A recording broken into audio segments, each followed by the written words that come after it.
वालेकुम नाजरीन, उम्मीद है आप लोग खैरियत से होंगे।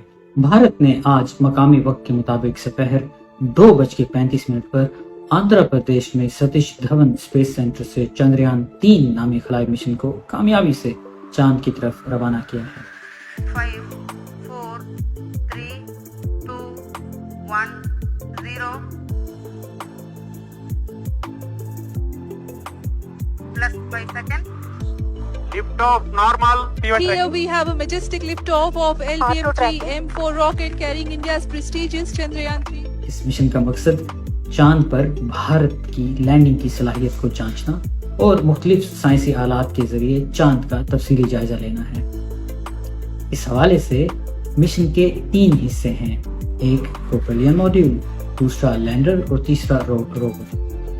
प्रोपेलियन मॉड्यूल लैंडर और रोवर को चांद तक लेकर जाएगा और ये खुद चांद के मदार में घूमेगा, जिसके बाद 23 या 24 अगस्त को चांद पर विक्रम नामी लैंडर और प्रज्ञान नामी रोवर को जनूबी कुतुब पर लैंड कराया जाएगा, जहां पर पानी मौजूद है। लैंडर और रोवर में ये फर्क होता है, लैंडर को जहां लैंड कराया जाता है वो वहीं रहता है, क्योंकि उसमें पहिए नहीं लगे होते जो इसे हरकत करा सकें, जबकि रोवर में पहिए नस्ब होते हैं जो रोवर को बआसानी चांद की सतह के मुख्तलिफ हिस्सों के तफसीली जायजे के लिए इसे एक जगह से दूसरी जगह हरकत में लाते हैं। ये लैंडर और रोवर चांद के मदार में घूमने वाले प्रोपेलियन मॉड्यूल के जरिए जमीन से राब्ते में रहेंगे और जमीन तक निहायत कीमती साइंसी डेटा भेजेंगे। विक्रम लैंडर पर कई साइंसी आलात नस्ब हैं जो चांद की सतह का दर्जा हरारत और इसमें तब्दीलियों को मापेंगे। इसके अलावा एक और सेंसर चांद पर आने वाले ज़ल्ज़लों को डिटेक्ट करेगा। लैंडर पर दीगर साइंसी आलात में चांद की फजा और इस पर पड़ने वाली सूरज की ताबकारी की शुआओं का जायजा लेने के लिए भी एक आला मौजूद है। नासा ने इस लैंडर के लिए एक रेट्रो रिफ्लेक्टर भी फराहम किया है जो चांद से जमीन के फासले को बेहतर माप सकेगा। जब इस रिफ्लेक्टर पर सैटेलाइट के जरिए लेजर की रोशनी फेंकी जाएगी तो ये रोशनी मुनकिस होकर वापस सैटेलाइट तक जाएगी, जिससे सैटेलाइट और लैंडर का फासला बआसानी मापा जाएगा। इस तरह हम बिला वास्ता जमीन से चांद तक का फासला और इसमें हर साल होने वाली तब्दीलियों को माप सकेंगे। याद रहे कि मौजूदा डेटा के मुताबिक चांद जमीन से हर साल तकरीबन 3.8 सेंटीमीटर दूर होता जा रहा है। इसके अलावा प्रज्ञान रोवर पर भी 2 अहम साइंसी आलात नस्ब हैं जो चांद की मिट्टी में मौजूद अनासिर और मादनियात का तफसीली जायजा लेंगे। प्रोपेलियन मॉड्यूल पर भी एक हसास साइंसी आला मौजूद है जो चांद से जमीन और उसकी फजा का तफसीली जायजा लेगा और इस हवाले से कीमती डेटा इकट्ठा करेगा।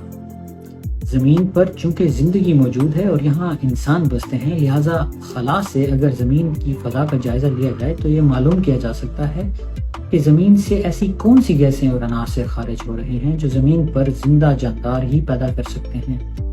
इस तरह के डेटा से हम कायनात में नूरी सालों की मुसाफत पर दीगर सियारों की फजा का भी बेहतर तौर पर जायजा ले सकेंगे कि वहाँ जिंदगी मौजूद है या नहीं। ये मिशन साइंसी एतबार से निहायत अहम साबित होगा जो इंसानों की चांद, जमीन, निज़ाम शमसी और कायनात के मुताल्लिक इल्म में मजीद इजाफा करेगा। इस मिशन पर कुल लागत तकरीबन $77 मिलियन आई है और इसे मुकम्मल तौर पर भारत ही में तैयार किया गया है। अगर भारत विक्रम लैंडर और रोवर को 23 अगस्त को चांद पर कामयाबी से लैंड करा लेता है तो ये अमेरिका, रूस और चीन के बाद चौथा ऐसा मुल्क होगा जिसके पास चांद पर लैंडिंग की सलाहियत आ जाएगी।